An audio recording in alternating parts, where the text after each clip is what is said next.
education টিকে Assam channel সকলোকে স্বাগতম জনাইছোঁ বন্ধুসকল আছাম পুলিচৰ ড্ৰাইভাৰৰ যি ড্ৰাইভিং টেষ্ট হৈছিল তেওঁলোকৰ ৰিজাল্ট ঘোষণা কৰিছে অফিচিয়েল ৱেবছাইটত পাই যাব ৰোল নম্বৰ আৰু ডেট অফ বাৰ্থটো দি কিনে তেওঁলোকৰ ৰিজাল্টটো চেক কৰিব পাৰিব সো ইয়াতে আপোনালোকৰ আছে আৰু 654টা যি ড্ৰাইভাৰৰ পোষ্ট আছিল অসম পুলিচৰ তাৰে যেহেতু ড্ৰাইভিং টেষ্ট হৈছে আৰু 3 post of constable driver 9 post of constable dispatch rider তাৰ লগতে হেণ্ডিমেন লগতে মেছেঞ্জাৰ ইন এপি আৰু গতিকে ইয়াৰে আপোনালোকৰ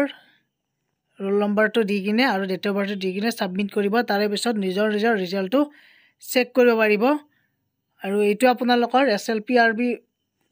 অফিচিয়েল যেটো ৱেবছাইট আছে তাত গৈ কিনে চাব পাৰিব ৰিজাল্ট